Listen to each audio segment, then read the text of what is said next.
നമസ്കാരം. ബിസിനസ് സ്റ്റഡീസിൻ്റെ മറ്റൊരു ക്ലാസ്സിലേക്ക് സ്വാഗതം. ഇന്ന് നമ്മൾ ഡിസ്കസ് ചെയ്യുന്നത് forms of public sector enterprises എന്നുള്ള ടോപ്പിക്കിൽ മൂന്നാമത്തെ ഫോം ഓഫ് പബ്ലിക് സെക്ടറാണ് ഗവൺമെൻറ് കമ്പനി. മറ്റുള്ള രണ്ട് ഫോംസ് ഓഫ് ഓർഗനൈസേഷൻസ് ഏതൊക്കെയാണ്? Departmental undertaking, statutory corporation. Third one ആണ് ഗവൺമെൻറ് കമ്പനി. ഗവൺമെൻറ് കമ്പനി എന്ന് പറയുമ്പോൾ തന്നെ അതിൻ്റെ പേരിൽ തന്നെയുണ്ട് ആരുടെ കമ്പനി ആയിരിക്കും? ഗവൺമെൻറ്റിൻ്റെ കമ്പനി ആയിരിക്കും. അതായത് പബ്ലിക് സെക്ടർ ഓർഗനൈസേഷനാണ്, എൻ്റർപ്രൈസാണ്. ഇതിൻ്റെ പ്രത്യേകത പെയ്ഡ് അപ്പ് ക്യാപിറ്റൽ 51% ആരുടേതായിരിക്കണം? ഗവൺമെൻറ്റിൻ്റേതായിരിക്കണം. അങ്ങനെയുള്ള പൊതുമേഖലാ സ്ഥാപനത്തെയാണ് ഗവൺമെൻറ് കമ്പനി എന്ന് പറയുന്നത്. ഗവൺമെൻറ് കമ്പനി എന്നുള്ള ഒരു പബ്ലിക് സെക്ടർ എൻ്റർപ്രൈസസ് ആണ് എസ്റ്റാബ്ലിഷ് ചെയ്യുന്നതെല്ലാം കമ്പനീസ് ആക്ട് 2013 പ്രകാരമാണ്. കമ്പനീസ് ആക്ട് 2013 പ്രകാരമാണ് രജിസ്റ്റർ ചെയ്യുന്നത്. എസ്റ്റാബ്ലിഷ് ചെയ്യുന്ന ഒരു ഫോം ഓഫ് ഓർഗനൈസേഷനാണ് government company. Government company is a form of public sector enterprises established, registered and governed by the provisions of the Companies Act. അപ്പോൾ തന്നെ Indian companies act പ്രകാരം ഒരു government company എന്ന് പറയുമ്പോൾ in which not less than 51% of the paid up capital is held by the central government or state government or partly by central government or partly by one or more state governments. അതായത് Indian companies act 2013 പ്രകാരം ഒരു government company എന്ന് പറയുമ്പോൾ അത് ഒന്നുകിൽ central ഗവൺമെൻറ്റിൻ്റെയോ അല്ലെങ്കിൽ state ഗവൺമെൻറ്റിൻ്റെയോ അല്ലെങ്കിൽ ഭാഗികമായിട്ട് state ഗവൺമെൻറ്റോ അല്ലെങ്കിൽ ഭാഗികമായിട്ട് സെൻട്രൽ ഗവൺമെൻറ്റിൻ്റെയോ ഉടമസ്ഥതയിൽ ആണെങ്കിൽ അങ്ങനെയുള്ള കമ്പനിയാണ് എന്താ പറയുക, ഗവൺമെൻറ് കമ്പനി എന്ന് പറയുന്നത്. A government company formed either a private company or a public company. ഒന്നുകിൽ ഒരു പ്രൈവറ്റ് കമ്പനി ആയിട്ട് അല്ലെങ്കിൽ ഒരു പബ്ലിക് കമ്പനി ആയിട്ടാണ് ഗവൺമെൻറ് കമ്പനി രൂപീകരിക്കുന്നത്. ഇതിൻ്റെ എക്സാമ്പിൾസുകൾ, ഗവൺമെൻറ് കമ്പനിയുടെ എക്സാമ്പിൾസുകളാണ് ഏതെല്ലാം? HMT ലിമിറ്റഡ്, അതായത് ഹിന്ദുസ്ഥാൻ മെഷീൻ ടൂൾസ് ലിമിറ്റഡ്, അതുപോലെ തന്നെ SAIL, steel authority of India limited. Next STC, state trading corporation, അതേപോലെ തന്നെ FACT, fertilisers and chemicals Travancore limited. അതാണ് ഫാക്ട്. ഇത്രയാണ് പ്രധാനപ്പെട്ട ഗവൺമെൻറ് കമ്പനീസിന് എക്സാമ്പിൾസ്. ഇനി എന്തൊക്കെയാണ് ഗവൺമെൻറ് കമ്പനിയുടെ features? First one is incorporated body. ഒരു ഗവൺമെൻറ് കമ്പനി എന്ന് പറയുന്നത് രജിസ്റ്റേർഡ് ബോഡിയാണ്, ഇൻകോർപ്പറേറ്റഡ് ബോഡിയാണ്.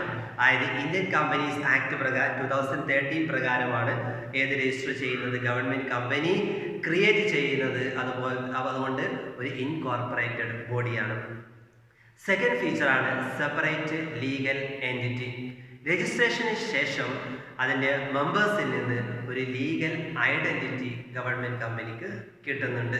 അതുകൊണ്ട് തന്നെ അവർക്ക് പരാതിപ്പെടാം, അവരുടെ പേരിൽ അവർക്ക് പരാതി കൊടുക്കാനും എൻ്റർ ഇൻ ടു കോൺട്രാക്ട്സിൽ ഏർപ്പെടാൻ പറ്റും.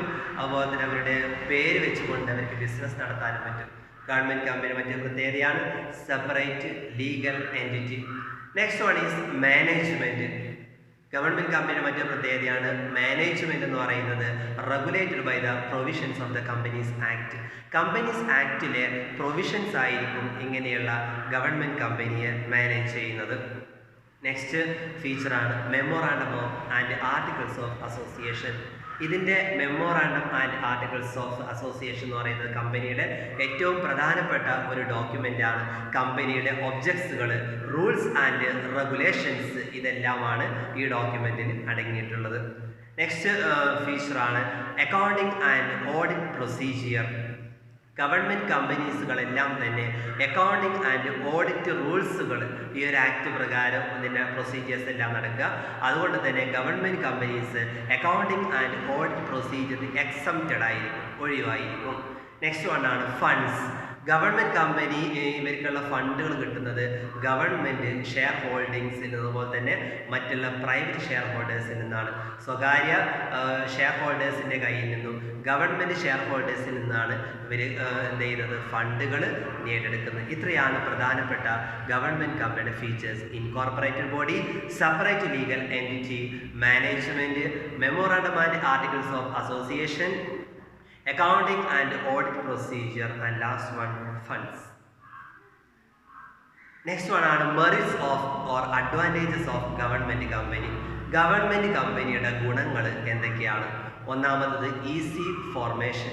ഒരു ഗവൺമെൻറ് കമ്പനി എന്ന് പറയുന്നത് കമ്പനീസ് ആക്ട് പ്രകാരമാണ് ഇതിൻ്റെ റിക്വയർമെൻറ്റ്സുകളെല്ലാം തന്നെ ഫുൾഫിൽ ചെയ്തുകൊണ്ടാണ് ഗവൺമെൻറ് കമ്പനി രൂപീകരിക്കുന്നത്. അതുകൊണ്ട് ഈസി ഫോർമേഷൻ വളരെ എളുപ്പത്തിൽ രൂപീകരിക്കാൻ പറ്റും. രണ്ടാമത്താണ് സെപ്പറേറ്റ് ലീഗൽ എൻറ്റിറ്റി. അതായത് ഗവൺമെൻറ്റിൽ നിന്ന് തന്നെ ഇവർക്കൊരു നിയമപരമായിട്ടുള്ള ഐഡൻറ്റിറ്റി കിട്ടുന്നു. തേർഡ് മെറിറ്റാണ് ക്വിക്ക് ഡിസിഷൻസ്. ഇവർക്കൊരു ഓട്ടോണമി ഉണ്ട്, അതായത് സ്വയം ഭരണാധികാരം ഉള്ളത് കൊണ്ട് തന്നെ ഇവർക്ക് തീരുമാനങ്ങളെല്ലാം പെട്ടെന്ന് എടുക്കാൻ പറ്റും. Next, enjoys the benefits of private sector enterprises. ഒരു പ്രൈവറ്റ് സെക്ടർ എൻ്റർപ്രൈസസിൻ്റെ ബെനിഫിറ്റ്സ് ആർക്ക് കിട്ടുന്നുണ്ട്? ഗവൺമെൻറ് കമ്പനിക്ക് കിട്ടുന്നുണ്ട്. അതായത് അവർക്ക് അതിനുള്ള റൈറ്റ്സ് അതുപോലെ പ്രൈവറ്റ് സെക്ടറിലുള്ള ബെനിഫിറ്റ്സുകളെല്ലാം തന്നെ ഗവൺമെൻറ് കമ്പനിക്ക് കിട്ടുന്നു. നെക്സ്റ്റ് വണ്ണാണ് curbs unhealthy business practices.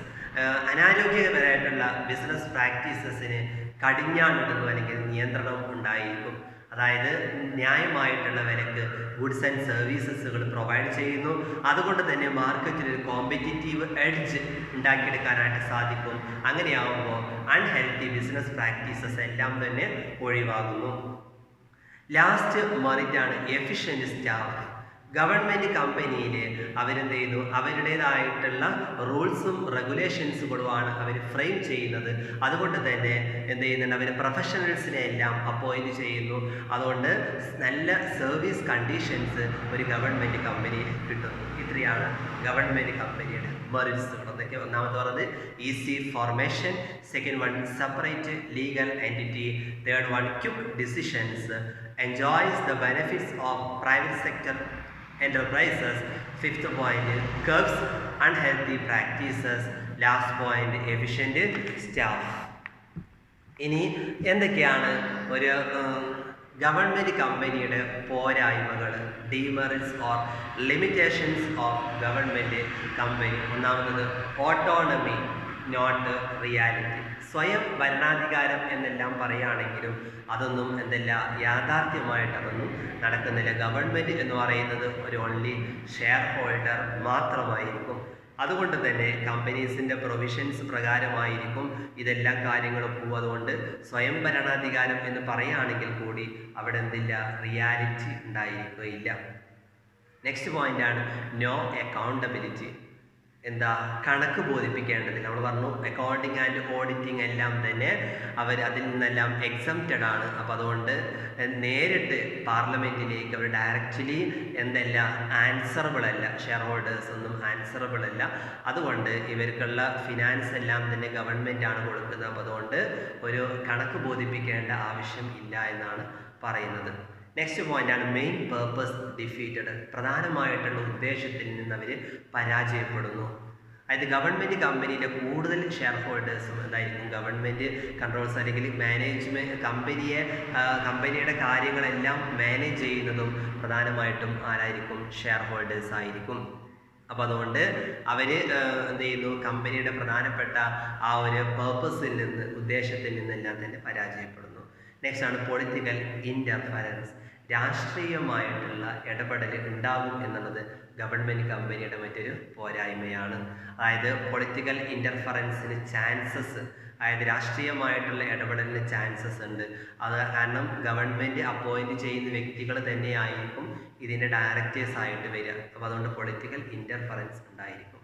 Last ഡിമെറിറ്റാണ് നോ ഇനീഷ്യേറ്റീവ്. പ്രവർത്തനങ്ങൾക്ക് മുൻകൈ എടുക്കുന്ന directors and staff may not take active interest as they have no share in the profits. അതായത് ഡയറക്ടേഴ്സിനും സ്റ്റാഫിനും ഒന്നും ഇവർ നേരിട്ട് പ്രോഫിറ്റിൻ്റെ ഷെയർ ഒന്നും കൊടുക്കാത്തത് കൊണ്ട് ഇവർ വളരെ ആക്റ്റീവായിട്ട് ഒരു താല്പര്യം എടുക്കണം എന്നില്ല. ഇത്രയാണ് ഗവൺമെൻറ് കമ്പനിയുടെ ഡീമെറിറ്റ്സ്. ഒന്നാമത്തത് autonomy, not reality. Next no accountability.